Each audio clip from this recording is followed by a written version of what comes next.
heading over to the spot, pick you up around 9. Meet me in the parking lot, never make it inside. We're getting out of here tonight.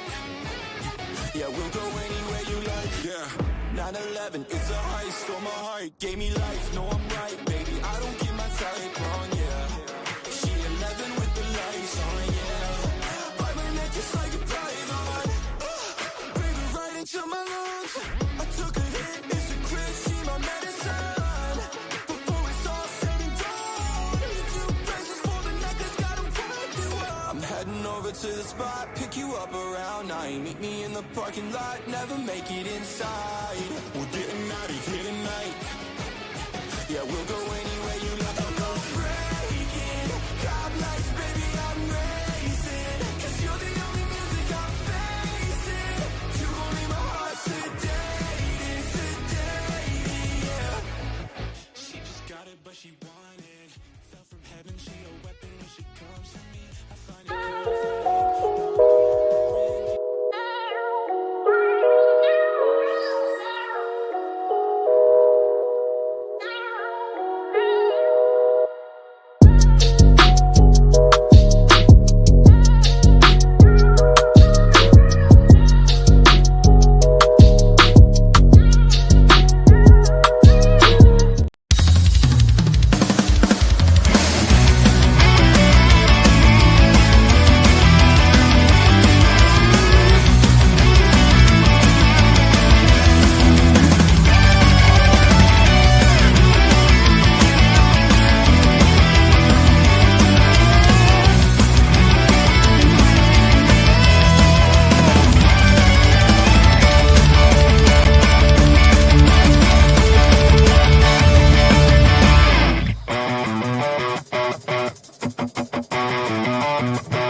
Saludos, programas, and welcome. It is Tuesday night. That means it is time for the All Elite Ensemble. And we're switching around a little bit. I am Adolfo, the nerdy Puerto Rican. I'm going to be running the ones and twos. With me tonight, to my left, stage right, is Just Alice. It's me. And joining us for a little bit, at least, is Mikey. How's it going, Mikey? It's going really well. There's somebody at my door as we are doing this, so this is fantastic. I swear.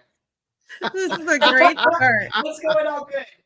So this is a great time to say that this episode of the All Elite Ensemble is brought to you by Frank Mortos, attorney at law. Frank Mortos, have you been dropped on a turnbuckle, the top of your head? Have you been slammed on the hardest part of the ring apron? Then please contact Frank Mortos, attorney at law, RAR, grumble, RAR. Boop.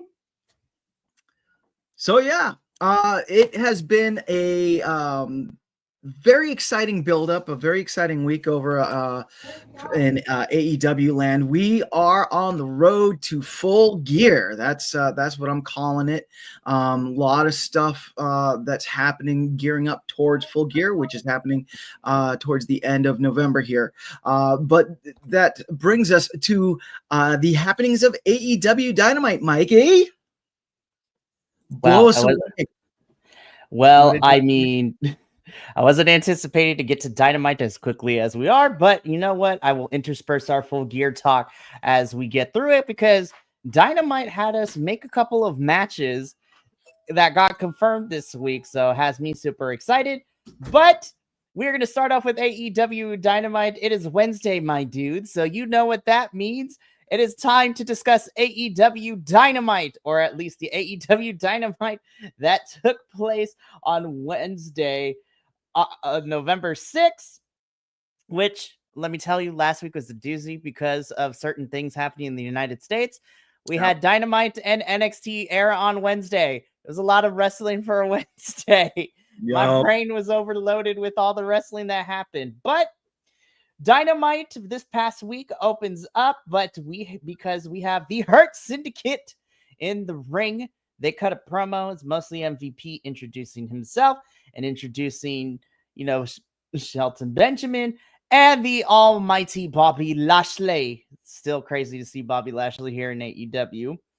Yeah. But MVP cuts this promo, basically hyping up each man's accomplishments, that the Hurt Syndicate can offer their services. And then, they show footage of what happens when you refuse their service, which is a video that recaps what happened last week with Swerve and Prince Nana getting beat down the previous week. And then before anything else happens, once that video package is over, whose house? Swerve's house. So Swerve Strickland comes out. He has a whole entire chain in his hand, and he's ready to fight everybody. Nana and the security and the refs are trying to stop him. And all we get from Swerve Strickland is Lashley, you and me at Full Gear, in which MVP replies, "See you there, kid." So we officially got confirmation later in the week that we are getting Swerve Strickland versus Bobby Lashley at Full Gear. Yeah. That's exciting. I actually am really I'm excited for that match. I think that match is going to be great. Bobby is great. Swerve is fantastic. I think it's going to be a fun time. I thought this was a nice opening segment now that we have the fullness of the Hurt Syndicate in AEW. And you know what? It's some good stuff that we're getting Lashley and Swerve so soon, which makes me excited. Yeah. So, and I feel that with Hangers tied up with Switchblade right now, that this is a great way, this is a great story to feed Swerve, so that he stays in the mix. Oh, absolutely.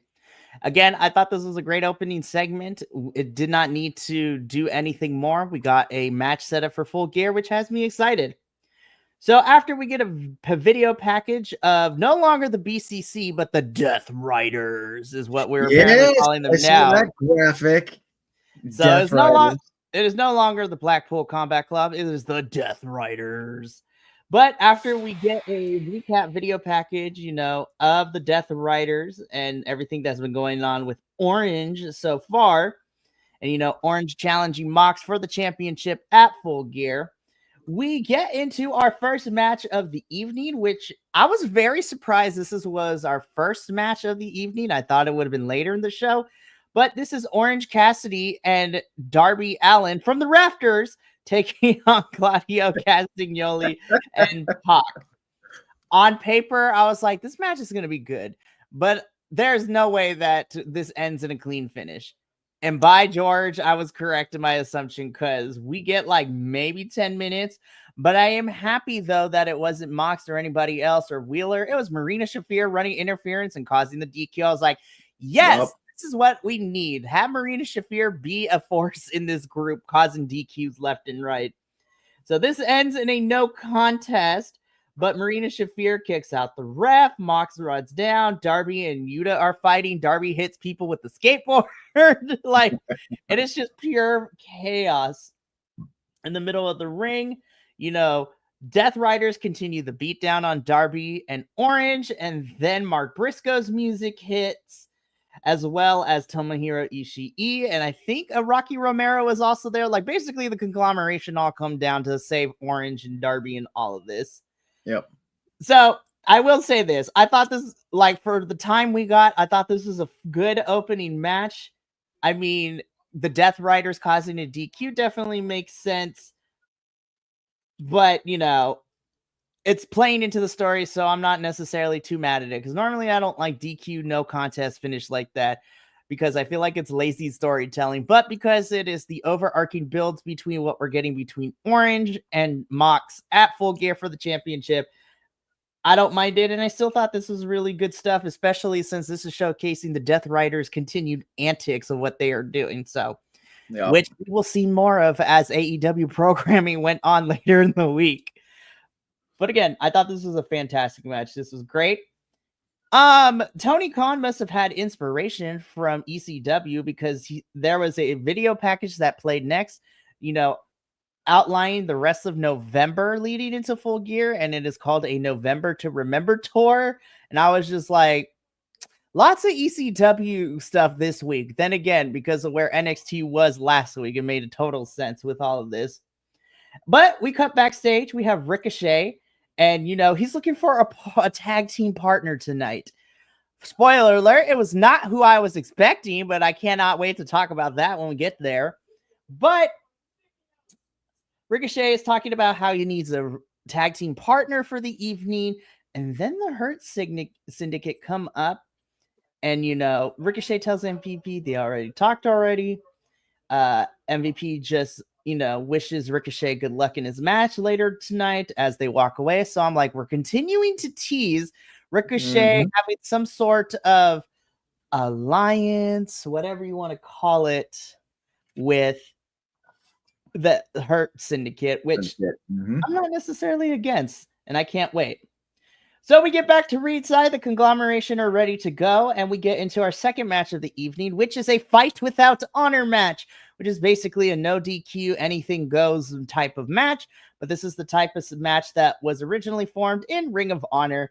And this one, it was a 3-on-3 trios match in which we had, hi guys, the learning tree of our ROH World Champion, Chris Jericho, El Nueve, apparently, along with Large William himself, Big Bill, and the bounty hunter, Brian Keith, taking on the conglomeration, but this time being made up of Mark Briscoe, Kyle O'Reilly, and Tomohiro Ishii. Again, this is a fight without honor match, so basically you knew what we were getting in a no DQ match. There were tables, there were chairs, there were ladder spots, there was crazy things for sure. I will say I was not expecting Ishii to get the win for the conglomeration, and he pinned Jericho of all people in the match too. I was like, this has got to be some implications that Ishii probably gets the challenge for that Ring of Honor World Championship at some point. My guess is they're probably going to save it for Final Battle in December, which, by the way, this is tangentially related to AEW because ROH is a part of it, but apparently Final Battle will be taking place on Friday, December 20th, because then AEW Collision will be in the same building the following night on Saturday in the Hammerstein Ballroom, which is crazy. Yep. That is crazy.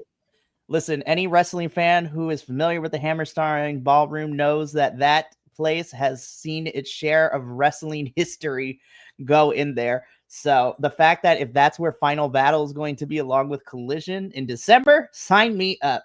But yeah, Ishii, the Stone Pitbull, picks up the victory by pinning Chris Jericho for the win for the conglomeration. I thought this was a chaotic but a very fun fight without honor matches. I love fight without honor matches. I still am of the mind that Chris Jericho needs to take some time away from television and, go away for a little bit. But funny enough, it's watching Jericho get his ass handed to him that kind of, I'm like, I'm cool with, because Chris Jericho's getting his butt whooped, so I am okay with it. More importantly for me, the fact that Ishii has implications of challenging for the ROH Championship makes me excited, because that's a match that I don't think we've seen yet on ROH or AEW programming between Jericho and Ishii. So the fact that he could be a potential challenger is amazing. We cut backstage once again. We have Death Riders, Mox and Wheeler, with Mox calling Wheeler a soldier, and then runs down Darby verbally, and then the group exit. And then back at ringside, we have Adam Cole, baby, because then we waste no time, because then we get into our third match of the evening, Adam Cole, baby, versus the Lord of Darkness himself, Malachi Black. So originally, when we were talking about this, when MJF offered the first person to 3 wins gets a match at Full Gear, I thought, okay, Adam Cole's going to go through House of Black and Malachi is going to be the final person. No, because we got Buddy, and I was like, oh, okay, so we're going to get Brody King. That's going to be a crazy match, but Adam Cole's going to find a way. No, we just skip past Brody, and we go to the final boss of House of Black in Malachi Black. Okay, so let's talk about this match really quickly. I actually really liked it. I was a little worried because I was like, okay, how are we going to look? I unapologetically love House of Black. I'm tired of them always losing, and I want them to have some, substantial wins. But I will say I can put that personal bias aside because I thought this was a really good match. There were a few moments where it looked like we start and stopped a little bit trying to figure out, everybody to get on the same page of where we needed to go. But once they started to get into it, I was like, this is why their NXT Black and Gold match was one of my favorites when they two faced off when they were both in NXT and the other company. Like, there were shades of that, and I loved it. Now, of course, the internet being the internet. So, spoiler alert, Adam Cole beats Malachi Black. This is a really fun match.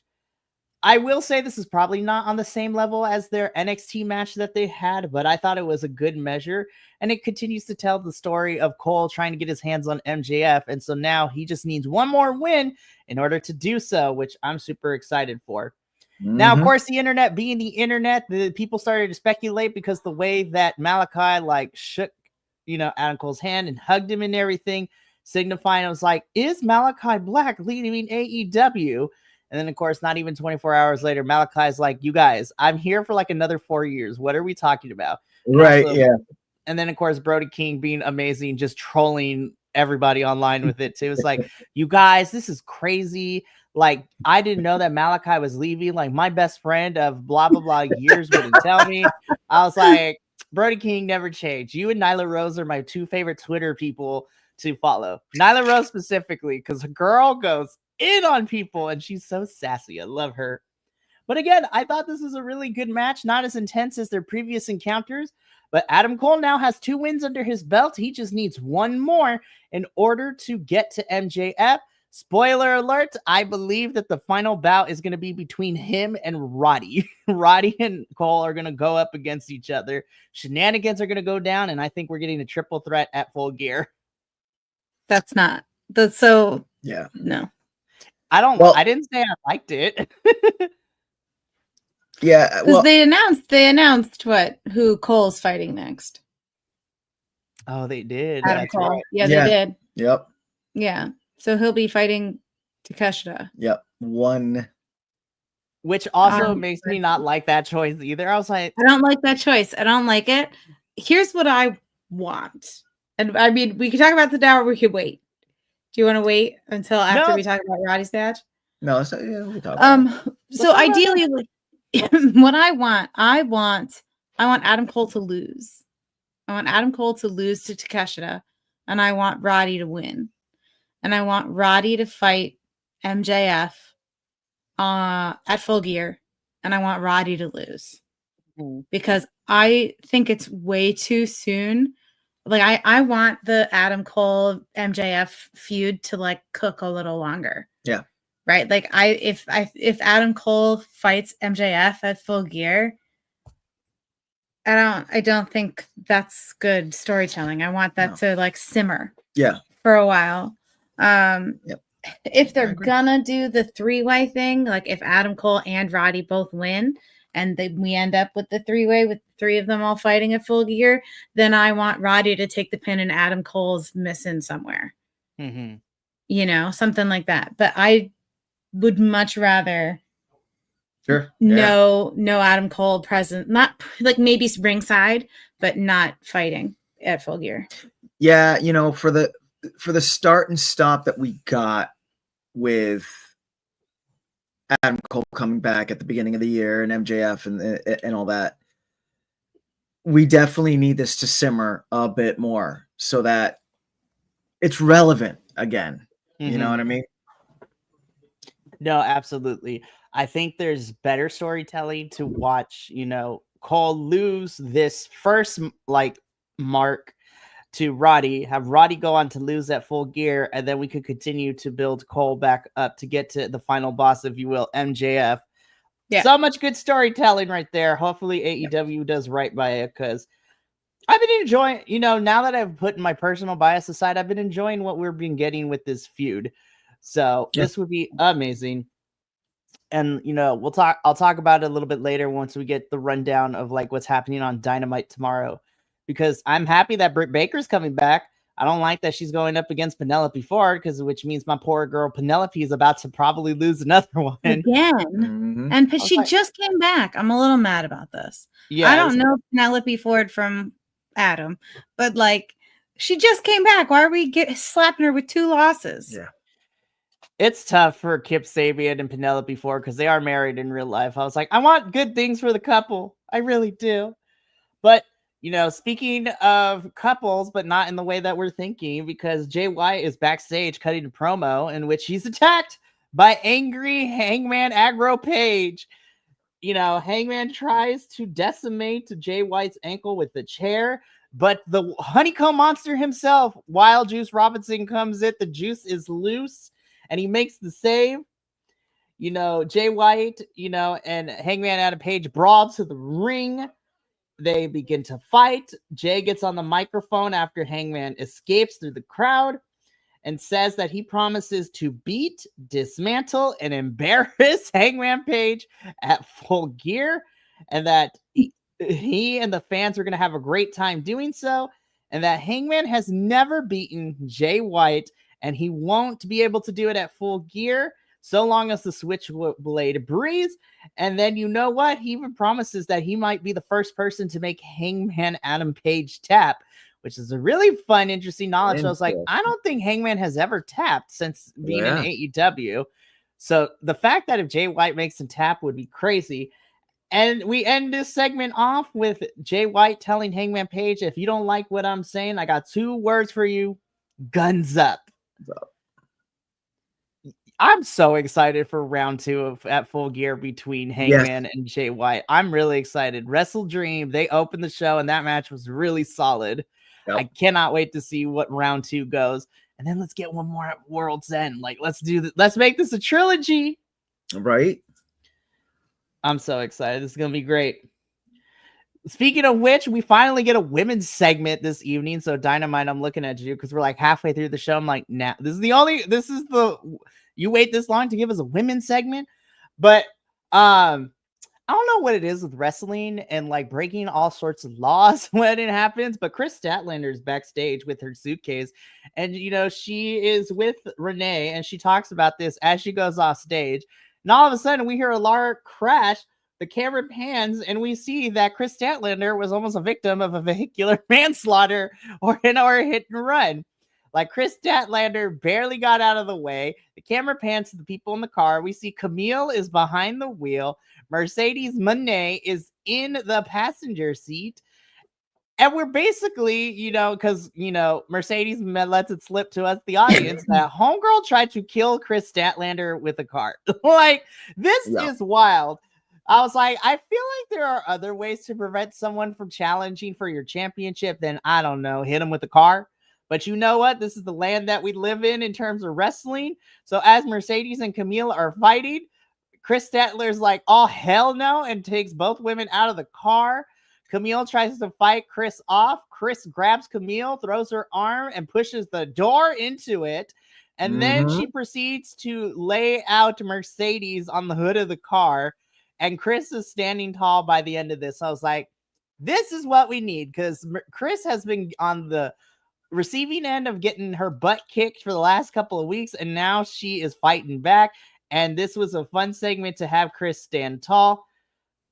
Camille is about to get thrown out, and I'm worried for my girl. I hope Chris is like, hey, you don't need her. Let's be friends. I want Chris and Camille to be friends. Yes. Or at least be respectable enemies. Yeah. Yeah, it was very interesting seeing the flip in Mercedes Moné and the way that she talked to Camille in this segment, because I up until now, Camille has just been the silent like enforcer that has just been wrecking people for Mercedes. And Mercedes has been like building her up, right? Right. And right. And then now, like, we have this really sudden about face, very jarring, very interesting. Yeah. You can't do anything right. It's like, damn. You missed her. Damn, Mercedes, okay. So, but on the flip side, Mercedes is starting to show some characterization, which is nice. It is. And I think we're finally picking up to where we are starting to ramp up the story a little bit, which makes me excited. And again, this was Dynamite last week because we have 2 more shows before we get to Full Gear, because Full Gear is next week, which is crazy to say. Yep. It's wild to say. But speaking of wild things, I will say that this is probably my low light of the whole entire episode, that I was like, this wasn't really my favorite thing. Patriarchy is in the ring. We cut this promo. Christian Cage says things that Christian Cage is best at, getting the crowd riled up and talking about dead dads, which then prompts out, our final FTW champion Hook to come out. Basically doesn't say a whole lot. It's like, look, I'm not here to talk to you. I'm just here to fight, which I was like, good on you, Hook. This is how we should present you. Just not a talker, just want to throw fists. And he says, let's make this quick. I'm here. What do you got to say? And then this is where Christian does what Christian does best, and just is an absolutely horrible heel, because, we pretty much get confirmation that the patriarchy was the ones responsible for taking out Taz without them mentioning that they did. So the will they, won't they? Okay, this pretty much solidifies that the patriarchy probably took out Taz. And Maybe. Christian gives his reasoning as to why they maybe did it, which I was like, you did it. Just be real. It's fine. Like, I'm okay with it. Just say it. Admit it. It's okay. Possibly. But Christian says that he needed Hook because he wants Hook to be a part of the patriarchy. I was just like, that's not the story we've been telling for the last month and a half. Why the switch up? I was like, what? Now, granted, I don't know if this switch up is because of, Luchasaurus getting super sick and being incapacitated until further notice. So I know that's probably the reason why Kip Sabian is now a part of this group, to fill in that Luchasaurus role. Get well soon, Luchasaurus. Exactly. But I'm like, this was not the story we were telling for the last month. And Christian Cage, you're going to have the switch up. Like, I need you, Hook. I want you to be a part of this. And then, of course, Christian Cage does the one thing he does best, and he says the thing that makes Hook angry and makes him run down the ring. Christian Cage gets on this mic and says, Hook, I wish Taz was dead. I was like, oh my God, Christian. Wow. I was like, damn, Christian. Like, I'm not surprised that he said it, because this is his gimmick. This is his shtick. This is the character that Christian has right now in AEW. But I'm like, at least the other ones, like, they are actual, like, dead. Taz is still alive. We don't want to put that kind of energy into the universe. Like, Right. But hey, there was enough to get to what he wanted, because Hook comes down, fights through security, and Hook gets locked into a red rum, which is crazy.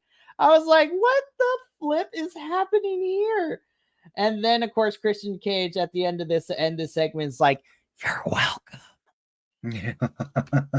This was a bizarre segment. I was just like, we lost the plot, and I was just like, okay, we switched up the story. Okay, we'll see where this goes. I'm like, just tell me that Christian and Hook are going to fight at Full Gear, because that's got to be what we're building up to.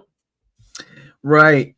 And do you think that it's going to be one of these stipulation matches where if Hook loses, he has to join the patriarchy? See, I would like that to be like towards the tail end of this feud. I don't think this should be the first thing, because right now Hook is on a revenge tour, if you will, because now that he knows that the patriarchy perhaps attacked his dad, though they just admitted that they did, but maybe they did. Who knows? Possibly. Possibly. Somebody needs to write these scripts better, because I'm like, just say you did it. It's okay. Maybe. Stop dancing around the issue. But I do like that Hook is now out for revenge, which means he's probably going to have to work his way.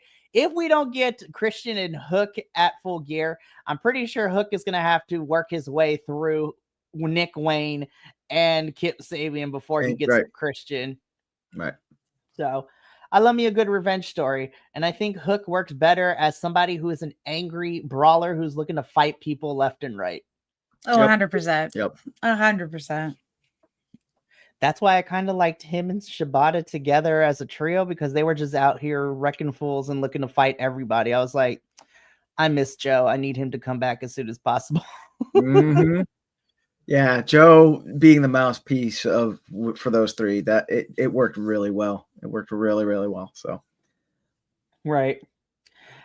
So then this is where it continues to get bizarre, because after we get, with Brian Cage and Lance Archer video package of them being dominant in the tag team division, we cut, I'm like, I mean, if you count squashes as dominant, sure, but we cut from here where Don Callis addresses the greatness that is Brian Cage and Lance Archer before we have this big dude come in to interrupt the segment. I was just like, are you a new wrestler? I'm here for you. But it's not a wrestler. It is basically someone MJF hired to hand Don Callis an envelope and this individual tells Don Callis that he has a message for MJF. And we can use context clues here that MJF had given Don Callis a envelope full of monies and the diamond ring in there, and he wants the Don Callis family to take care of Adam Cole, which then sets up, as Alice announced earlier in this section, that it's going to be Takeshita versus Adam Cole on Dynamite tomorrow. I don't like that because Adam Cole losing would be great, and I hope that is the case because I don't want to see Takeshita lose. Because I'm like, he is a champion. He should not be losing right now. Like, this is right. Crazy. Correct. Yeah. I am anxious though because they have announced that it is a non-championship match. So the belt is not on the line.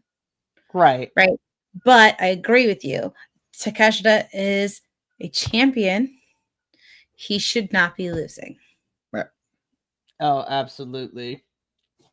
So then back at ringside, Penelope Ford makes her entrance, and then Jamie Hayter comes out, and we get our only women's match of Dynamite, which I'm also mad at because this is only like a 9-minute match. But we get Penelope Ford versus Jamie Hayter.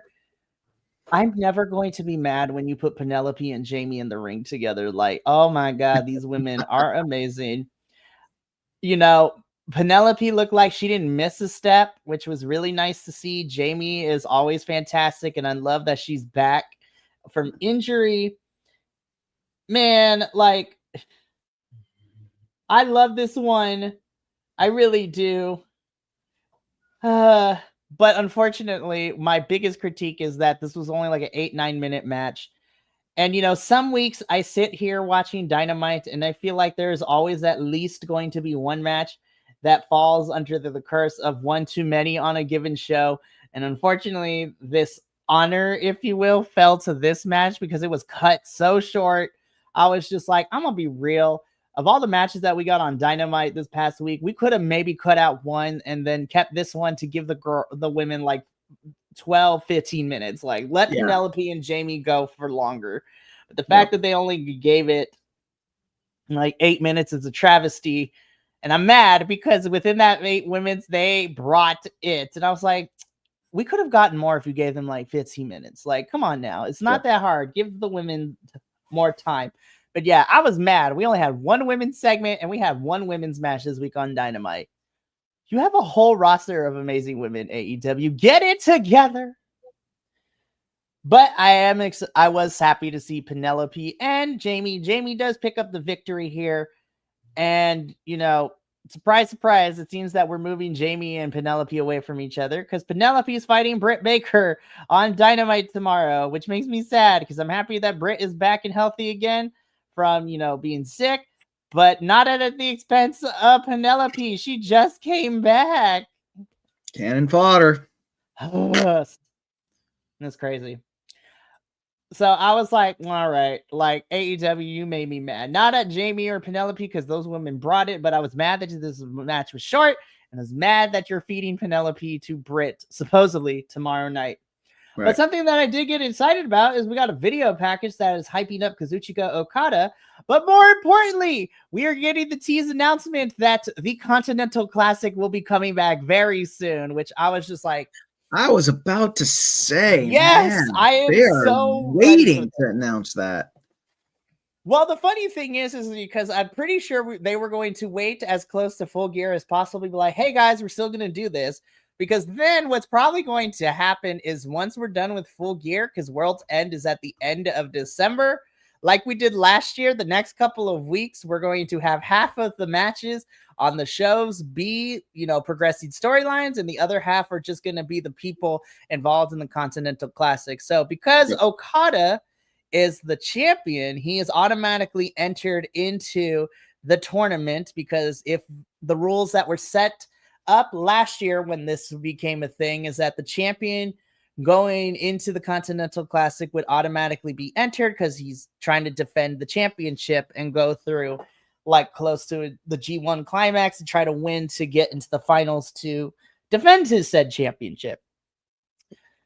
I am hoping that AEW, and not to say that the Continental Classic needs to be full of mid-card talent, but let's get some of the younger talent and let's get some of the people that don't get used a lot in here.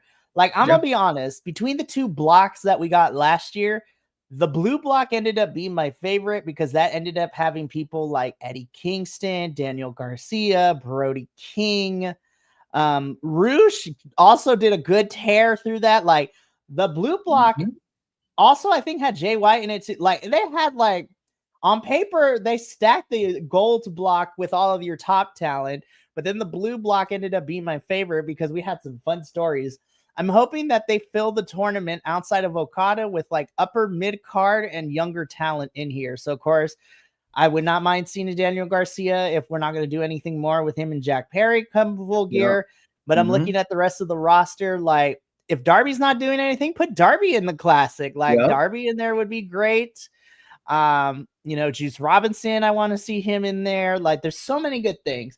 All to say, I'm excited for the Continental Classic coming back, and I cannot wait. But we go back to the ring as Kyle Fletcher and Konosuke Takeshita make their way out. And we get to our main event. I'm not going to lie, I was very surprised that this show flowed so well. I was like, oh my gosh, we're actually at the main event already? Damn, this has been a quick 2 hours. But Kyle Fletcher and Konosuke Takeshita are down in the ring as they make their entrances. Ricochet comes out with his music hitting. And, Ricochet comes out on top of the stage, with a microphone in his hand and says, hey, so Don Callis family, let me just remind you, you have a lot of pissed off individuals who are mad at you in the back for various reasons. So I had to sort through my way through the locker room to find somebody who probably is the most upset at you. And I have found my tag team partner for this evening. So let me introduce to you the most pissed off person at you guys right now. And then I hear Powerhouse. I lost my absolute gourd, you guys. I was like, oh my God, this was not on my return bingo card for this episode. I'm not going to lie. I thought it was a Will Ospreay. I thought it was going to be Mark Davis, but no. Powerhouse Hobbs is back from injury, and he is raring to tear the Don Callis family a new one. I was screaming at my television screen. I was like, yes! Listen, I am a big Powerhouse Hobbs fan. I am so happy that he is back. And for some reason, Powerhouse to me works better as a kind of face than a heel, not just because we have enough monster heels in AEW. Yeah. A monster face is like something we desperately need. But this ends up being our main event of the evening. Takeshita and Kyle Fletcher taking on Ricochet and the returning Powerhouse Hobbs. Kyle's face sold everything when Powerhouse came to the ramp, and somebody took a picture of that and memed it. Is like Kyle's inner thoughts. And then they played the audio. It was at this moment that he knew he fucked up. But it makes, and the funny part is this makes sense in storyline purposes, because while Powerhouse Hobbs was out on injury, he got traded without his consent and, his approval when they made those trades for Roosh going to LFI and then getting Lance Archer. So Powerhouse Hobbs' contract is no longer a thing. And again, I wish they aired the social media promos on actual Dynamite or on Rampage after everything. But we get into the match itself. This was one hell of a fun main event. These four men brought everything. The crowd was behind this match, which makes it even better because sometimes I always give the AEW crowd a lot of grief because half the time they don't seem to be interested in what they're watching. I'm like, then why don't you buy a ticket here? Why are you not going to get invested to support this talent? But the crowd was thrilled to be in here. They were so behind Powerhouse Hobbs' return, which I love. And like I said before, the crowd loved Hobbs returning, and so was I. I was so happy to see him return. This was some really good stuff on Powerhouse Hobbs' return. Ricochet looking like he's hitting a different finisher now, which is really cool to see. And the fact that Ricochet and Powerhouse Hobbs pick up the victory with Ricochet pinning the AEW International Champion. So I know I said before, I don't want Takeshita to lose to Adam Cole next week, but I don't mind that Takeshita got pinned here because the story we've been telling is Ricochet's trying to get a shot at the International Championship. So now that he pinned Takeshita, that's got to be a match that we're setting up for Full Gear now, which makes me super excited. But overall, the match itself was fantastic, but I loved what happened at the end even more because as Ricochet and Hobbs are celebrating, Kyle Fletcher lays out Ricochet and Powerhouse Hobbs with the chair. You know, Takeshita comes in to help beat everyone down. Mark Davis comes down for the save, but it falls flat as Lance Archer and Brian Cage make themselves known, and so they get involved into the mix. And then we hear we hear elevated, and we have a returning Will Ospreay after getting Tiger Drivered 91 by Kyle Fletcher, and Will comes to even the odds. If we do not get this before Full Gear, it'll probably be at the Go Home show. I would not be surprised. You got to give me a 4-on-4 between Kyle, Takeshita, Archer, and Brian Cage taking on Ricochet, Mark Davis, Will Ospreay, and Powerhouse Hobbs. Like, give it to me now. Like, I am excited. And, you know, the faces celebrating and standing tall is how AEW Dynamite goes off the air this week. My final thoughts on this before we get, we tag in for Rampage and things like that. I thought this was a very solid Dynamite this week. You know, we continue to build to Full Gear. You know, the Death Riders is the name change, and I kind of like that a little bit. And we're continuing to show that they're being a menace to society, if you will. Yep. And I thought this episode did a really good job of proving their point of what they're here to do. So now we have some clarity as to what they are doing in terms of mission-wise. And again, there was a lot of fun matches. The main event was good. The Fight Without Honor match was really good. I thought this was a fantastic, solid edition of AEW Dynamite. So I thought this was a lot of fun. But now I'm going to tag in, so just the tip, and I'm going to tag in Alice to tell us what went down on Rampage this week. Rampage. It's Friday night, and you know what that means. All right. It's Rampage. So we opened immediately with a match, Hikaru Shida versus Viva Van.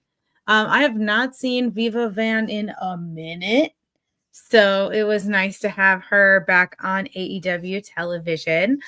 Yeah, Viva Van is a great worker, right? Like I like every time she's in the ring, she's really fun. And of course, Hikaru Shida is incredible. It's also been a while since we've seen Hikaru Shida. Yeah. Mm-hmm. So this was nice. It was kind of short. I think it was about 8 minutes. And then Shida came away with the win. This didn't seem to really push anything forward. I think it was just a, hey, remember, we've got Hikaru Shida. Mm-hmm. She is great. You know, they did mention that she's back from Japan, right? Yes. So, she was probably doing a stint over at NJPW. NJP. Mm-hmm. And is back on the AEW or available for AEW. I mean, overall, I think it was like a solid opener. But yeah. Next, we saw a spot with Renee and Harley Cameron. Man, this spot was so good. Really good. This spot was so good. And really then good. it made me so mad. I was so mad. So at the end, they had such an opportunity here, right? Because Renee said, "Oh, sorry, we're running out of time." And then Harley says, "Feel the wrath of Harley Cameron." And then there was dead space for a solid 3 seconds. Yeah. If you ran out of time, complete the joke and cut her off in the middle of saying Cameron. Yep. And they didn't do it, and that made me really mad. It made me so mad. I actually had to, because I was watching it as like like after, so it wasn't live. I had to pause it and walk away. It made me so mad. You know, don't say you're running out of time if you have a whole solid 3 seconds of dead air to spare. Yeah, that was weird. That was really weird. Like, I loved the direction. I loved that we were kind of poking fun at her for having all these losses. I thought it was very funny, very comedic. And then whoever was in charge of the transition killed it. Yes. Killed it. It wasn't funny anymore. You're fired. You're fired. You're fired. But yeah, You're I like- think this is one of the best spots we've seen from Harley Cameron. Yeah. I love Harley so much. Yeah. I really Yeah. do. Her year in review was just, it was good. It was good. My favorite part was like the deep breathing to prepare for her to say all this Like, stuff. Yeah. Oh, very good. So then we kind of got like a 3-way tag team, right? Yep. We had Dark Order, and now Shane Taylor Productions Infantry Yep. versus the Undisputed Kingdom. I mean, I liked the new look for Infantry. Kinda. Yeah. I'm trying hard to like it. So okay, so I can totally understand where where you guys are coming from, because I don't necessarily like the look anyways. I like them coming out in their, green camo, and because that's how it is. I will say though, I know some people aren't too fond of the Infantry now becoming quasi heels a little bit now that they've aligned with Shane Taylor Promotions. Yeah. But again, because I watch everything, if you just watch AEW, you're just like, weren't these guys good guys like not too long ago? But on ROH, we got everything, and we got to see that transition into them becoming heels by joining up with Shane Taylor Promotions, which, I actually like this little faction of Shane Taylor, Lee Moriarty, Trish Adora, and then, the Infantry themselves. I think these 5 are fantastic. But I'm like, just because you're heels does not mean that you can disregard the fashion. Like, come on now. Yeah. MXM Collection would rate these as boots. Like, boots. Yup. Totally. Yeah. Yeah. This match was okay. I feel like we've kind of seen this iteration of this match before, like on the last couple of weeks, because it's always Dark Order and Undisputed Kingdom and one other tag team. It's the same thing. Yeah, it just felt like you said, it just kind of felt like tired. I'm like they were all doing well and performing well. I just wasn't really engaged with the match because I feel like I've seen this before. I'm getting deja vu. And for me, it felt like Dark Order wasn't in the ring a lot. Yeah, I don't think they were. You had Johnny Hungy went in. He kind of like tossed some people around, and then it was Undisputed Kingdom Infantry, Undisputed Kingdom Infantry. And then Alex Reynolds comes in and eats the pit.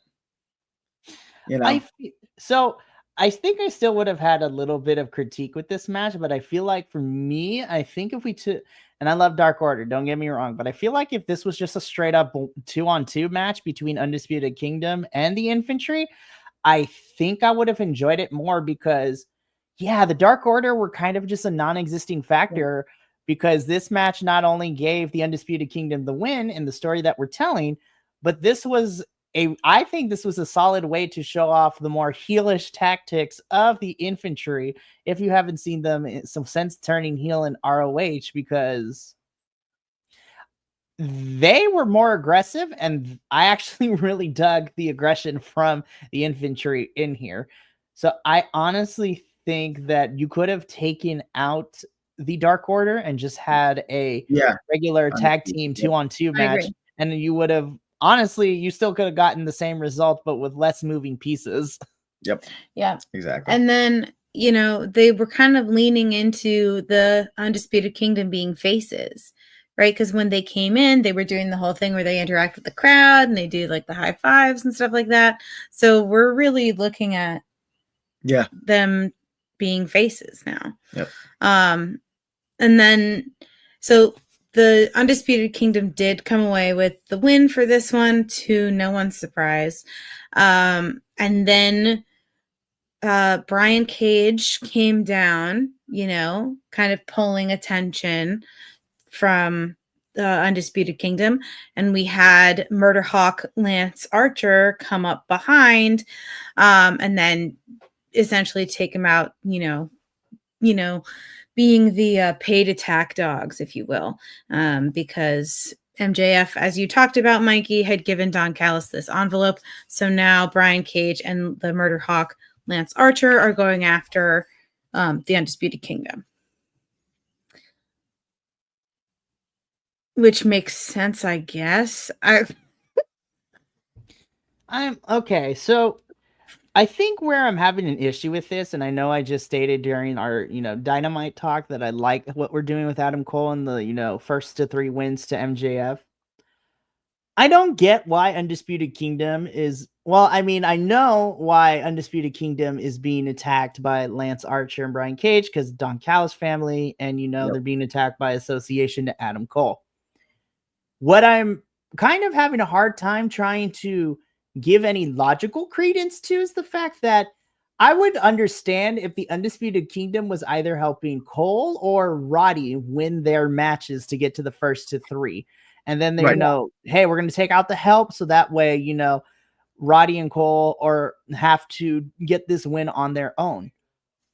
But neither Roderick nor Adam have had to have the Undisputed Kingdom or any form of help from any outside forces to win their matches that they've had the last couple of weeks. Yep. So to me, this is screaming that this is going to be a tag team match on 0 hour kind of vibes.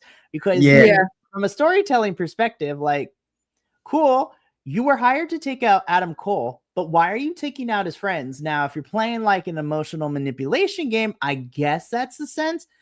But the problem is that Roderick and Adam have not needed outside help to win their matches. They've been able to do it on their own. Some of the matches were by the skin of their teeth, as we saw on Collision with Roddy, but they didn't needed help. So to me, I'm just baffled, and I'm just like, maybe I'm reading too much into it. But from a storytelling perspective, this literally just screams, I'm about to probably see this match on 0 hour next weekend. That's what it's screaming to me. And it's unfortunate because I think that the Undisputed Kingdom, since they're not helping Roddy or Adam kind of get to their wins, we could have something else for them to do as a story on Rampage and or Collision. Why were they not a part of, I don't think they are a part of the qualifying matches to face Private Party. Nope, they're not. And I was like, why not? I'm just saying. Oof. Anyways, Alice, continue, because we could go on a whole. We could keep going on. But then we kind of I didn't like the way this flowed. I had a little bit of an issue with how Rampage flowed this week because it was weird. But we literally just saw Undisputed Kingdom get beat up by Don Callis goons. And then we cut to a promo with Lexi Nair and Roddy Strong. And he doesn't mention it at all. You would think Roddy would come out and try to save his friends. He would come out something. Exactly. No, he didn't come out with his chair. He didn't even mention it in his spot. He's just like, yeah, Don Callis family, you whatever, you can't make me scared. You are the Jake the Snake, right? Oh, because the connection is Lance Archer, right? Right. Then and then Jake the Snake shows up and he's like, "Leave my boy Beast Mordos alone." Oh my gosh, Such a weird disconnect. There was a weird disconnect, and I want someone to give Jake the Snake a throat lozenge because right? I was like, sir, I know you are a man of a certain age, but like you have been doing this for a long time. You gots to clear the throat, my guy. Like, come on now. Yeah. And he was essentially like, back off, back off, Beast Mortos. He's mine, leave him alone. And then Roddy, I get out of kind of nowhere, is like, well, fine, well, then I'll fight him or whatever. I was like, which what? Get to on Collision. We get to on Collision. Yep. And I have comments about that. But that was the spot. Which again, it just felt really disjointed and weird. I don't feel like this was planned very well. Yeah. No, it was not. Yeah. And then right after that spot, we come to another spot, but this is sort of like, it's kind of like a vignette, like a little video. Mm-hmm. We get a Vendetta movies spot where they're like at a cafe, they're talking about doing their mob thing. I'm like, this is amazing. I love this. I want more of this. But what I really want to see is them in the ring. Right. Oh my gosh, right? Oh, Alice, you said exactly what I was thinking too. Like, I love these vignettes that we were getting of the Vendetta with Taya and with, Deanna. Like, I love it. But now I'm ready to see them just continue to decimate in the ring, because we got one in-ring match with this new faction. And now we're back to pre-tape vignettes. I'm like, right. I'm gonna be real. Let this be a female faction. Stick them on Collision, because I like Collision. Dynamite's oversaturated right now with all the stories we got going on. Collision is in need of other stories too, because I mean, we have the qualifying matches, which we'll talk about, which you guys will talk about. I'm sad I don't get to talk about my boys pulling it off. But anyways, I need Taya and Deanna to get back into the ring. Like, let's fight. I agree. Let's fight. Yep, let's fight. They are like apparently accepting clients and stuff. So like, I don't know, maybe we'll see them come try to beat people up. But I want them in action, right? Like there's been enough kind of lead up. I'm ready. I have a fever dream booking. I would love just, to start out as a joke, but also to continue to have her on her screen. Harley tries to come in to be a member of the Vendetta. Yeah, because Correa is incapacitated. The Vendetta doesn't want her. They beat her up, and somehow Thunder comes out, and we get Deanna and Taya versus Harley and Thunder. I would be here for it so much. Yeah. Like, just give me fun women's matches. We need more women's matches. Yeah. Oh my god, and Harley and Thunder would be so fun too, because they just had like a match, and I could imagine them just yelling at each other while they're on the same team. That would be so much fun. We have JD and Beef. We need a female version of that. Yeah. Speaking of which, that's our next match. Our next match is Top Flight with Layla Gray and Action Andretti. Leo Rush suspiciously absent, in my opinion. And then it was Top Flight versus JD Drake and Beef, with Layla Gray and Action Andretti ringside.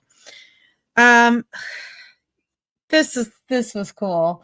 This was a very competitive match. I really liked this match. Really good. It was really good. I'm really enjoying JD Drake and Beef, and I'm mad that they keep losing. Well, if it makes you feel better, they are winning in ROH, but in AEW land, they're losing. But yeah, JD and Beef, man. Like, I love JD. I love Beef and Anthony Henry.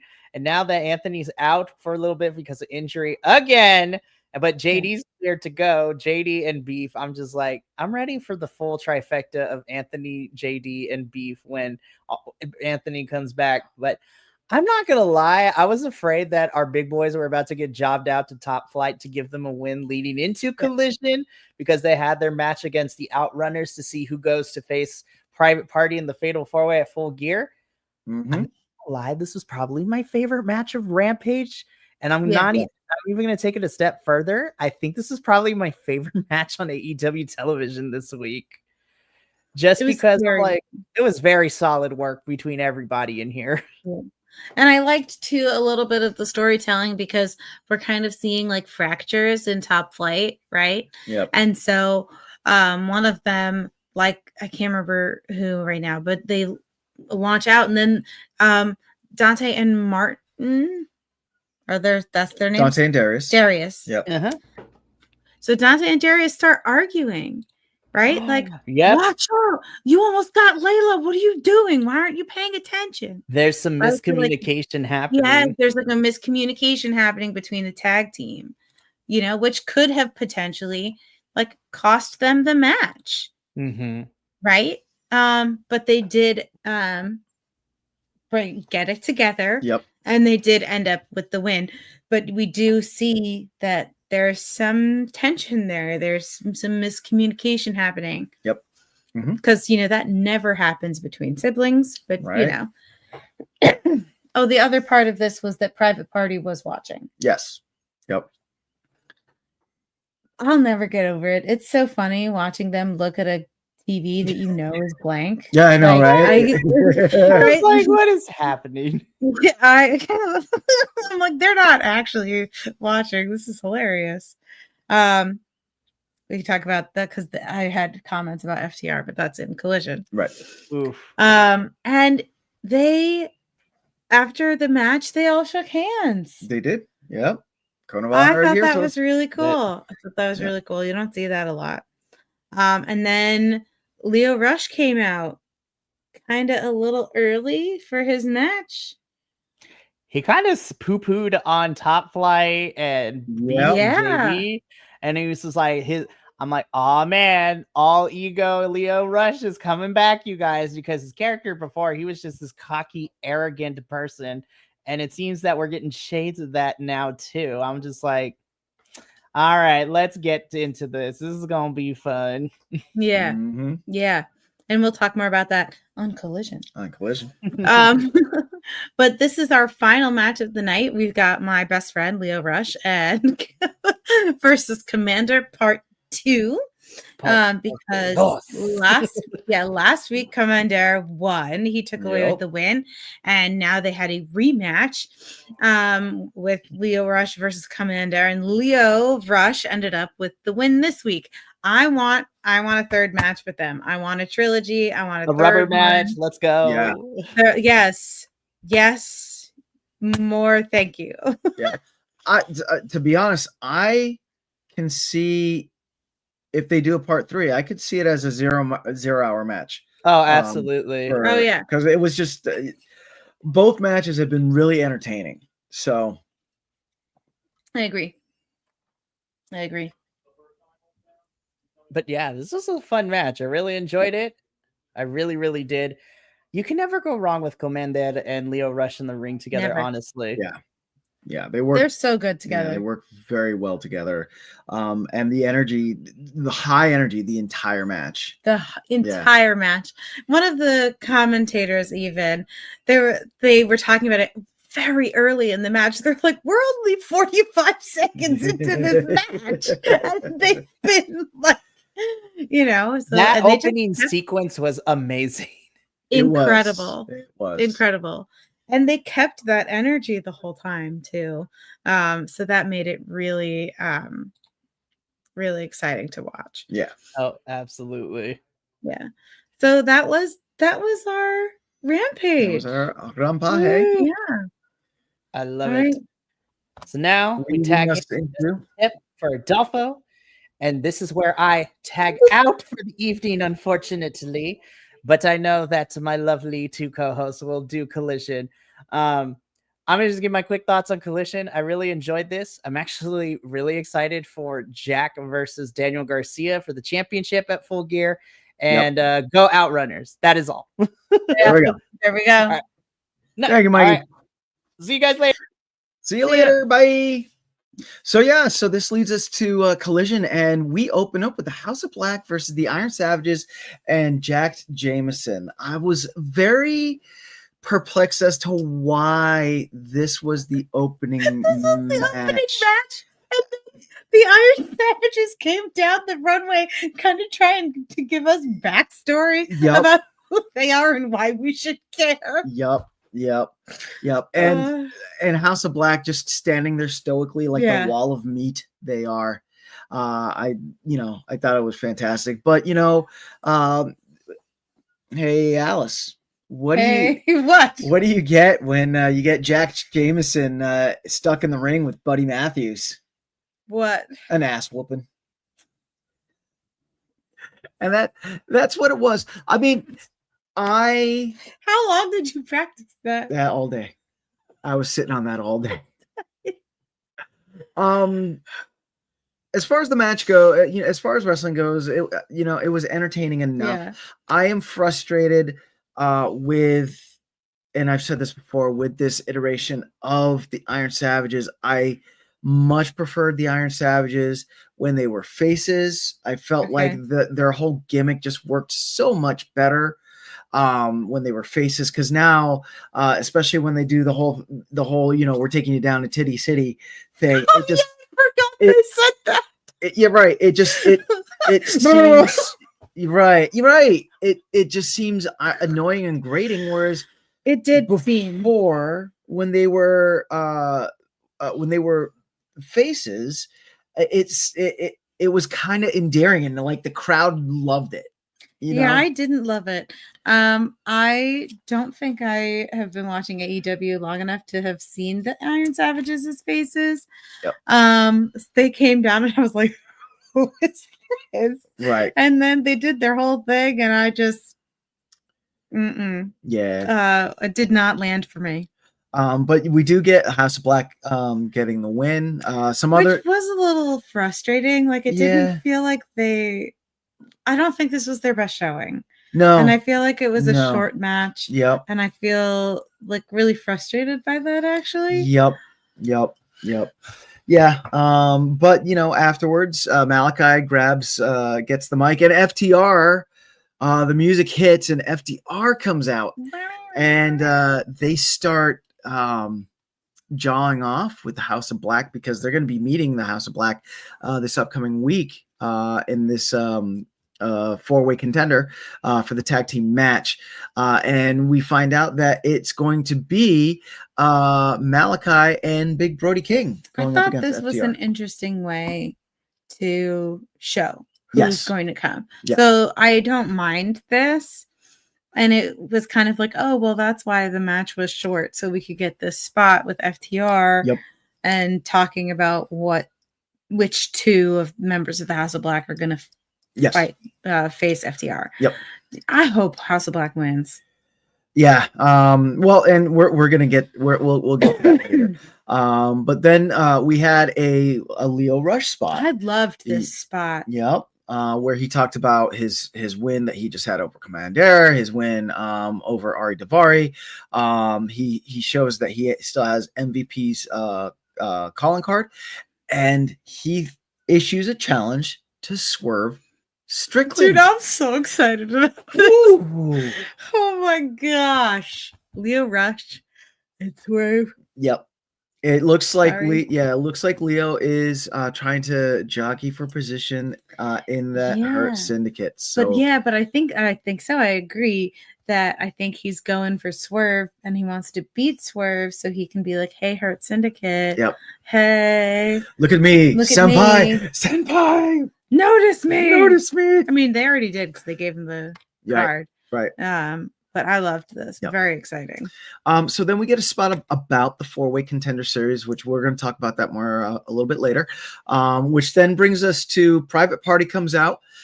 They enter their own VIP room so that they can watch this next match, which is part of the 4-way contender series, Yeah. where we have Top Flight versus the Outrunners. And this is where at the beginning, the code of honor is adhered to. Outrunners and Top Flight, they shake hands. But as Alice had mentioned earlier, this is where we start seeing Top Flight kind of a big rift opening up. Yeah, You know, they're not communicating well. yeah. So what had happened was that Truth Magnum launched out of the ring. I forgot. Yeah, I think he tried to do a tope or something like that. But when he landed outside of the ring, he landed right in front of Layla Gray. You know, and he kind of like, you know, was like, "Oh, I'm so sorry," right? He wasn't aiming at her, but then Darius came in and just did another tope into Truth and almost caught Layla Gray in that crossfire. Okay. To which that's where we had Darius and Dante. Yeah, they're yelling at each other. Have that spat outside of the ring of, "Oh, you almost hit Layla. What are you doing?" And then Darius starts talking a lot like Action Andretti. Yeah. You gotta have to. You're head of the match. Blah blah blah blah blah. So it was very interesting. We do get the Outrunners getting the 1-2-3 pin, hitting the total recall, and they move on in the 4-way contender match. I'm so proud of the Outrunners. Right? Oh my gosh. Right? They also issued a social media exclusive where they're like talking about how excited they are that they're going to be in the 4-way top contenders match. And I don't know, it was a really fun spot to watch because you know how a lot of times when someone's going for the belt, they're like, you know, and I'm the best person and I'm going to get the belt. Right. They were kind of like, oh my God, we're just kind of excited to be here. Yeah. This is the best match of our career, you know? Yeah, they are. So I like that. Such a breath of fresh air. I like that take. Yeah, definitely. So then we get an Acclaimed spot because Acclaimed is going to be meeting LFI this upcoming week. Yeah, and then they are interrupted by MVP and Shelton and Bobby Lashley. And, you know, MVP comes out and is like, "Why are you talking about balls?" You know, and is, you know, really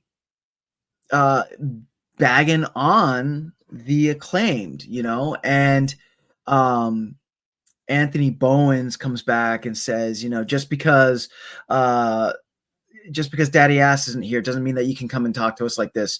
And he walks off, and for a moment, MVP catches Max Caster alone. He's like, "I know you still got that card." You know, and Max like brushes his off. But even before then, he's really leaning into Max Caster. Like, you know who your dad was. You know this industry. Like, you should really be with, you know, us, right? So we're really kind of leaning into an Acclaimed breakup. Yeah, a lot of tag teams, a lot of friction amongst tag teams. Yeah.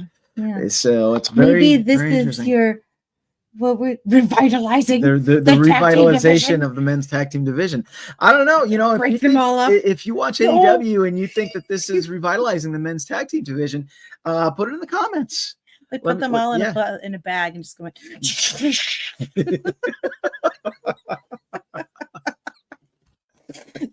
Love it. So then this leads us into our next match, which is Roddy Strong versus Beast Mortos. It's like Romeo and Juliet in the ring. This match was told such a good story. It did. It really, really I really liked this match. You know, Beast Mortos, just great characterization. Oh yeah. You know, he was hitting moves on Roddy and then afterwards being like, "Oh," you know, like he fighting with himself. You're tearing me apart, Lisa. It was good. You know, Roddy does come out with the win in this match, but then he is snuck by Lance Archer. And everybody dies. And speaking of everybody, this brings us to our Mariah May spot, which was also shown on social media. This was the last two spots Mariah May has done have been very impactful. I'm going to play a clip from this most recent, and hopefully you'll see what I mean. They're either dead, injured, beaten, sick, or can't even look me in the eyes because they know the truth. I am not in this women's division. These women are in my division. So what do you think, Mariah May? Laying the slap down, the smackdown like that. Dude, after I saw this spot, I needed a minute. Right. Right? Like, this is so good. This was so good. She's really leaning into that heel stuff. It's really effective. She's a really effective heel. I love the stories she's telling. I love this kind of arrogant, no nonsense. Her ego is really getting to her type deal. Will eventually be her downfall, I think. But she is just doing a great job. Man. And this leads us straight into Lexi Nair with Anna Jay, and Anna Jay has a response back to Mariah May immediately. So see, this makes sense. Unlike the Roddy Strong spot after his buddies got beat up, right? This makes sense. And we have Anna Jay, in essence, challenging. Mariah May to a round 3, no disqualification I'm excited for Mariah May's title. And the stipulation in this is that if Anna Jay loses, she will not be able to challenge for the title again. She will not be able to challenge Mariah May, right? For the title again. So my question. Because last week we had the Mina Shirakawa spot. Is this the match that brings Mina back into the fold of this story? I hope so. Okay. Yeah. It's a no DQ match. So if Mina shows up and maybe accidentally helps Mariah May win, right? I wouldn't be mad at that. I do want Anna Jay to win. Oh yeah. But I think Mina's gonna show up either during this match to either accidentally intervene, because she's not gonna intervene on purpose. Right. It's not her character. Right. So she'll accidentally cause an issue, or she'll be there to watch. Right. Yeah. Any which way, it's interesting. It's going to be going on next Collision. So this upcoming week. This upcoming Saturday.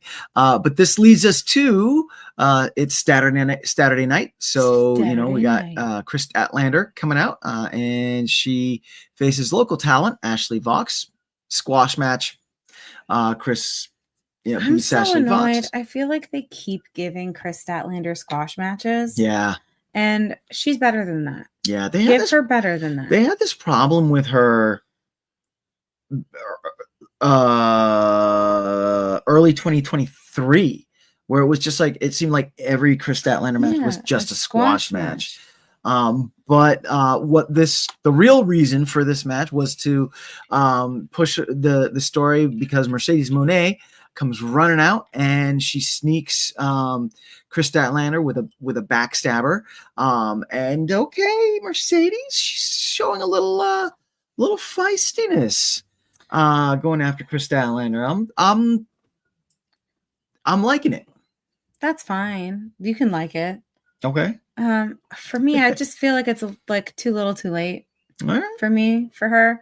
Like, I hope Chris Statlander takes the belt and then Mercedes figures something out, because this title run has not been great.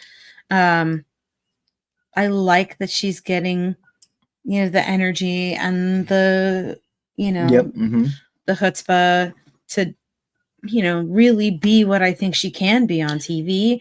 But it's like, where was that 3 months ago? Yeah. I mean, hopefully this is where we start seeing Mercedes Moné start. I hope coming so. back. I hope so because she's really, I know she's capable. Oh yeah. You know? Yeah. Everyone knows she's capable. So, this leads us into LFI spot, where we have Roosh and Dralistico backstage looking for Beast Mortos, and they confront Beast Mortos as to what's wrong with him. We're family.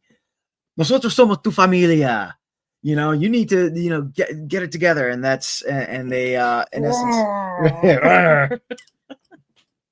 And in essence, LFI calls back out to the Acclaimed, calling them out for their match this tomorrow night on Dynamite. This leads us to our next match, which who do you think is going to win that match? We'll come back to that. Okay. Then this leads us to our next match, where we have the scapegoat Jack Perry issuing an open challenge, and who answers but Action Andretti. And I'm not sure if this new swagger Action Andretti is entering. What, you don't like Action Aggro Andretti? Yeah, I much preferred his the baby face where he comes out with a lot of energy. He just kind of came walking out tough. You know what I mean? I dig it. Okay. But it feels a little Orange Cassidy to me. Yes. Exactly. And I don't want Orange Cassidy. I want Action Andretti. Yep. But in regards to the wrestling, this match was very good. I felt that both these wrestlers, they showcased their talents. I felt like Jack Perry definitely had to work for this win. He did hit Action Andretti with the Psycho Knee twice to get the pin. But it was a really good match. This is actually one of my favorite matches of the night.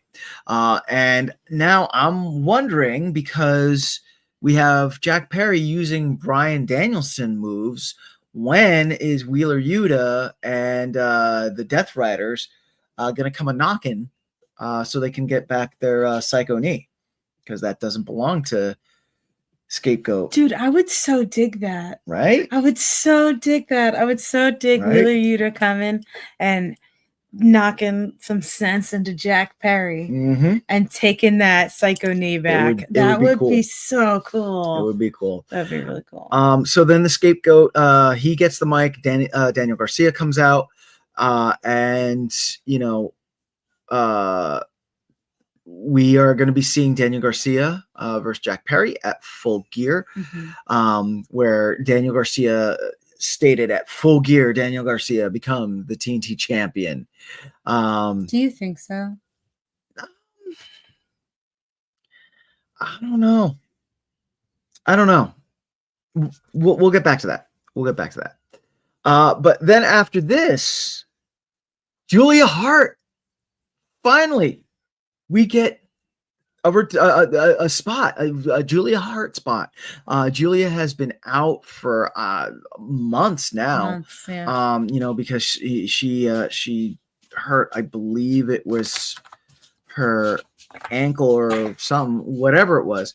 But she comes back in this spot, very artistic. Yeah. Where she's a cheerleader and you hear these whispers of, you're not good enough and this, that, and the other. And there's this Dark Archer in the stands, and this Dark Archer shoots Julia Hart with an arrow. It was really cool. Yeah. Well, it's Dark Julia Hart. Oh, of course. Oh, yeah. Totally. Because she's got the hat.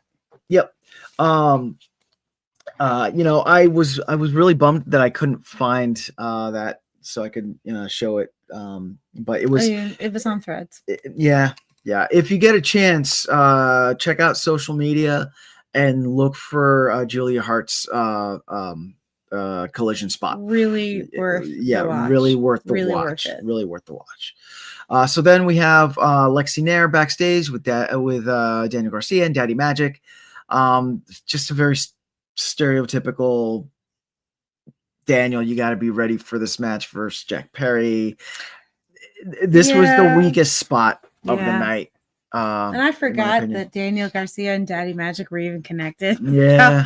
They showed up. I'm like, Yep. why is he this here? Yep. I'm so used to Daddy Magic just being on mic. Right. Yeah, exactly. So then this brings us to our next match of the night, which this was another of my favorite matches. With friend of the podcast, AR Fox, faces off against Nick Wayne. Really great match, showcasing these two high flyers. AR Fox got a lot of great strikes in early. Nick Wayne, really had to work for this win. I really like the swagger that Nick Wayne is walking in now, like that ring gear that he walked in with, that like capelet situation with the I dug that. I dig the look. Yeah, and I dig like that whole Prodigy thing. Like he's really leaning into that. So that was definitely cool. So Nick Wayne does get the win. Mm-hmm. As he goes to leave, he stops, he turns around, and Mama Wayne gives him a picture. Yeah, gives him a picture and gives him a stapler. And it is a picture of AR Fox's dad. Right. Yes. It is a picture of AR Fox's dad. And Nick Wayne pulls a page out of Swerve Strickland's book and goes ahead and staples with the staple gun to his head, to his AR Fox's forehead. Yep. And not just once. Nope, twice. Multiple times. Yeah. It was AEW and your staple guns. They should put that on the AEW shop. The AEW branded staple guns. Yeah. I didn't like that. I don't think Nick Wayne has shown us him being unhinged enough or ruthless enough for that spot to make sense. Okay. So that's why I didn't like this. I can see that. I can definitely see that. Because he's been, in my eyes, a little weak. Fair. No, that's fair. He has definitely been sitting in Christian Cage's shadow for a long time. And it's been nice to see him kind of step out and do his own thing. It's been really nice to see that. But this felt like we skipped several steps in his aggression. Right? Yeah. Like I felt like there should have been a slower build.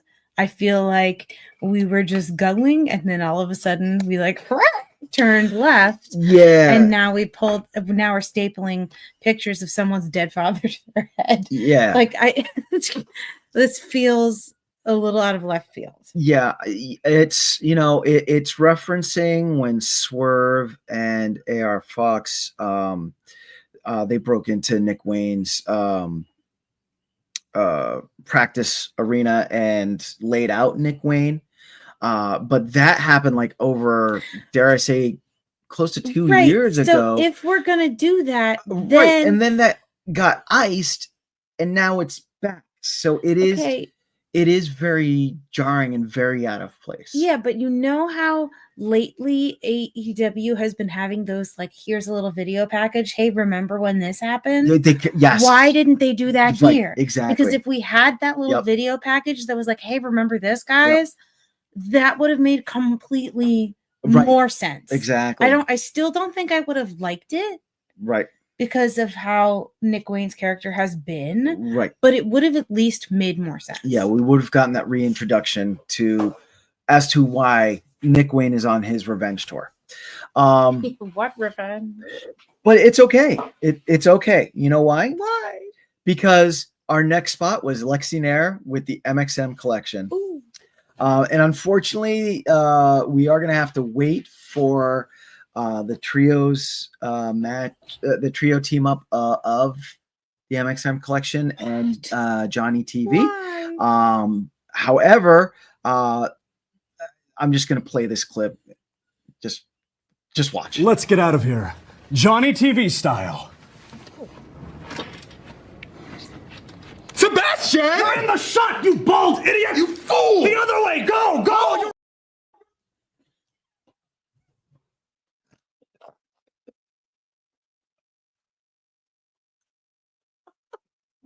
I need several minutes.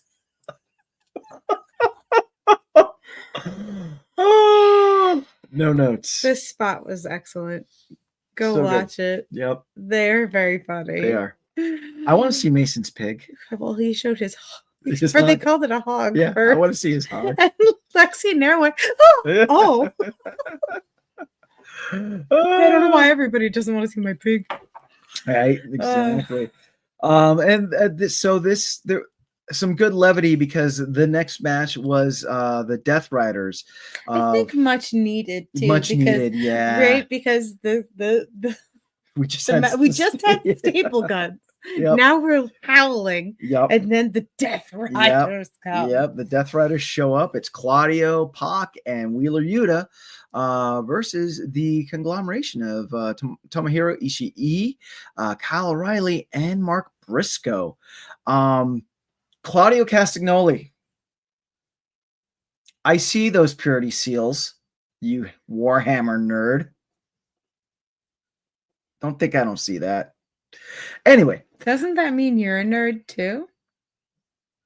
Anyway, this was a well fought match. I thought this was a really good main event to close up Collision. Yeah. We had a great back and forth, and then like in the middle of the match, John Moxley's music hits.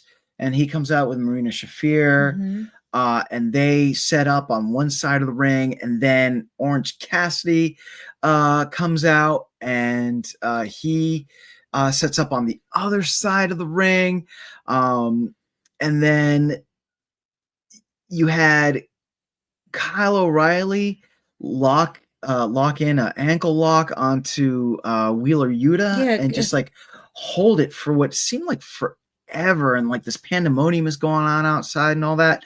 The thing that frustrated me about this match was the ending. Okay. Because Kyle O'Reilly drops the lock. I think Pac like snuck him or something like that. And he let go of the lock.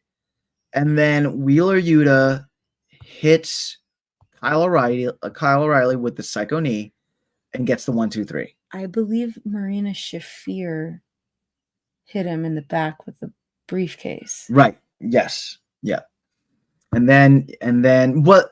But the thing that aggravated me was when Marina Shafir hit Kyle O'Reilly with the briefcase, he kind of no-selled it, and then got hit with the Psycho Knee and just dropped. So like for me, I'm not a fan. When matches do that, I would have much rather a little bit more of a scrum and then the Psycho Knee, or if Kyle O'Reilly sold that like briefcase shot a little bit better. Yeah, that probably would have done it for me. Yeah. But in the end, we do have the conglomeration chasing off the Death Riders. And even though the Death Riders did get the win. Even though the Death Riders did get the win, they do get chased off. And we are left with the conglomeration standing tall at the end of this collision. Also interesting to note that Wheeler Yuta won with the Psycho Knee. Yep. Just like Jack Perry won with the Psycho Knee. Yep. The same match. Yep. So, yep. I don't know. So this brings us to to the end. What do we got coming up? So tomorrow night on Dynamite, we are going to be seeing FTR versus the House of Black, Big Brody King and Malachi Black in that 4-way contender series tag team. We are going to be seeing Takeshita versus Adam Cole. We're going to be seeing Jay White and Juice Robinson in a grudge match against Hangman Adam Page and Christian Cage. That's a very interesting ad. I like it. I'm excited. I like it. Yeah. We're going to be hearing from Bobby I Lashley. may actually watch Dynamite this week. Right? Jamie Hayter is going to be in action. We'll hear from Will Ospreay. We're going to see Leo Rush versus Swerve Strickland. Stoked. Yep. I kind of hope Leo Rush wins. I do too. I hope Leo Rush wins. And I love Swerve. I also love Swerve. Yeah. So, and we got then we have Lance Archer versus Roddy Strong, to which I think Roddy. I want Roddy to win. I want this to be Roddy's third win. I think it is. Also, it's not going to make sense if he loses. Right. I know, so he Roddy issued a social media exclusive where he was talking about Lance Archer being his strongest challenge yet. Right? And I'm like, oh, I don't believe it. I don't believe it. Okie dokie. Okie dokie, okay. I can see Roddy Strong losing if there's a lot of Don Interference. Callis shenanigans. Yeah. So That would be the only thing I would think would work for me. And then we have Britt Baker, DMD, against Penelope Ford.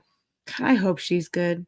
I hope it's good. I have not seen what I consider to be good performance from her yet. Right. And as I said, this is the road to Full Gear. So this is what we have confirmed so far. So far this is what we have confirmed, which is a lot better than other AEW pay-per-views where we were a week out and like one match confirmed. So we are going to be having Hangman Adam Page versus Jay White. I want more after this match because their first match was so good at Wrestle Dream. I definitely want to see more Hangman Adam Page and Jay White. Then we have the 4-way championship match for the tag team titles. Right now, we have the Outrunners are confirmed to be in with their win on Collision. Over the Overtop Flight. So that's going to be interesting to see how that pans out. Jack Perry, Daniel Garcia. So do I think Daniel Garcia will win? No. But maybe this is where we see interference from the Death Riders. Because why? As it stands right now, because he was buddy with the EVPs who have since vacated the premises. Right. But as we said, he's still using Bryan Danielson's moves. True. Oh, right. And maybe Wheeler Yuta comes out. Exactly. Yeah. So if there's that type of shenanigans, I can see Daniel Garcia winning. Yes. How dare you use the psycho knee, you charlatan. If Daniel Garcia loses, I would like to see a Perry Daniel Garcia part 2, maybe like at World's End, and that's where I would like to see Daniel Garcia win. I agree. So, and then we have Chris Statlander versus Mercedes Moné for the TBS Women's Championship.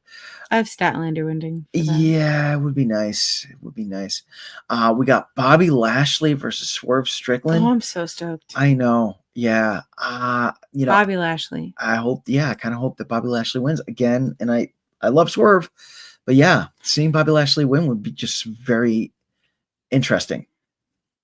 And I think that would. I mean, that'll be his first in-ring appearance. Yep. And I also think that would push Swerve Strickland's story a little bit more. Yeah.